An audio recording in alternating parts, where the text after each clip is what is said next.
बात करते हैं ब्रोकरेज रिपोर्ट की, क्योंकि काफ़ी सारे अहम नतीजे आए जो कि शायद आपको थोड़ी देर पहले हाईलाइट कर रहे थे, तो उस पर ब्रोकरेज रिपोर्ट्स भी काफ़ी सारी आई हैं।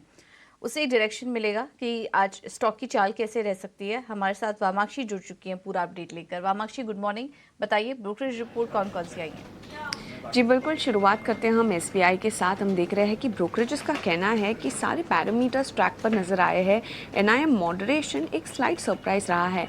कासा अभी भी चैलेंजिंग नज़र आ रहा है, मगर एसेट क्वालिटी में सुधार नज़र आ रहा है। ओवरऑल रिटर्न रेशियोज और बैलेंस शीट भी काफ़ी मजबूत नज़र आ रहे हैं और इसी के चलते हम देख रहे हैं कि कोटक और सीएलएसए ने एसबीआई पर अपनी खरीदारी की राय को बरकरार रखा है।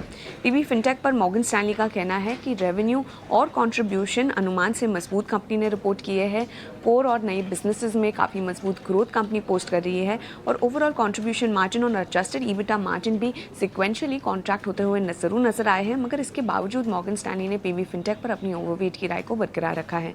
इंडिगो पर ब्रोकरेजेस का कहना है कि Q2 में अनुमान से मजबूत कंपनी ने नेट प्रॉफिट रिपोर्ट किया है और ये लार्जली प्रोविजन रिवर्सल जो वन ऑफ था और कॉम्पनसेशन जो ये वन ऑफ फैक्टर था उसके चलते ये नज़र आया है। ओवरऑल लॉन्ग टर्म फंडामेंटल्स पर काफ़ी पॉजिटिव नज़र आ रहे हैं ब्रोकरेजेस, मगर जीटीएफ इंजन इश्यूज ये एक की अनसर्टेनिटी है 2024 को लेकर। तो लार्जली इसी के चलते गोल्डमैन सैक्स ने इंडिगो पर और बैंक ऑफ अमेरिका ने अपनी खरीदारी की राय को बरकरार रखा है।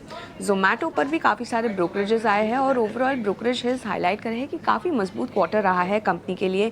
क्विक कॉमर्स की जो वायबिलिटी है वो बढ़ती हुई नजर आ रही है और इनफैक्ट ग्रॉस ऑर्डर वैल्यू भी बढ़ता हुआ नजर आ रहा है फूड डिलीवरी और क्विक कॉमर्स में।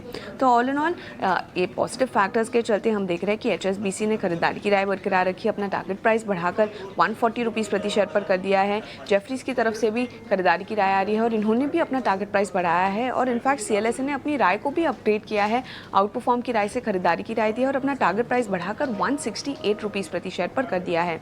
इसके अलावा टाइटन भी हमारे रेडार पर रहेगा। ब्रोकरेजेस का कहना है कि कंपनी की तरफ से मजबूत क्वार्टरली नंबर्स आए हैं। Q2 के जो ज्वेलरी सेल्स है और ईबिट मार्जिन है ये काफ़ी इंप्रेसिव है और ओवरऑल दूसरे डिविजन्स की तरफ से भी डबल डिजिट ग्रोथ के संकेत नजर आए हैं और इसी के चलते एचएसबीसी ने टाइटन पर खरीदारी की राय को बरकरार रखा है और सीएलएसए ने भी अपनी राय को अपग्रेड कर आउट परफॉर्म की राय से खरीदारी की राय दी है और टारगेट प्राइस भी बढ़ाया है। और आखिर में हम फोकस करेंगे डॉक्टर रेड्डीज पर। हम देख रहे हैं कि मैक्वायरी इम्पैक्ट सिलेक्शन में स्टॉक को इंक्लूड किया गया है।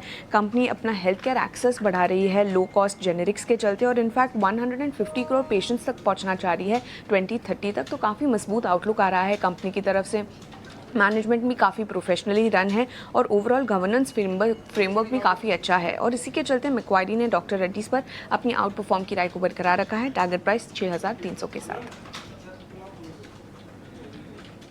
ओके, थैंक यू वामाक्षी आपका ये सारी अपडेट हमारे लिए लाने के लिए। तो ये कुछ ब्रोकरेज हाउस की रिपोर्ट से, ज़्यादातर रिपोर्ट्स पॉजिटिव नजर आ रही थी, इस पर हमारी नजर रहेगी। चलिए अब आगे बढ़ेंगे और क्विकली आपके सामने कुछ टॉप ट्रेडिंग आइडियाज़ भी रखेंगे। स्वास्तिका मार्ट की तरफ से जो कॉल्स हमें मिल रही हैं उसमें पहला है बीएलएस इंटरनेशनल। खरीदारी करने की सलाह है इनकी तरफ से। 300 के लक्ष्य देख रहे हैं स्टॉक पर, स्टॉप लॉस होगा 265 का। और मैनकाइंड फार्मा में भी खरीदारी करने की सलाह है, 1900 का होगा टारगेट, स्टॉप लॉस सुझा रहे हैं 1700 का।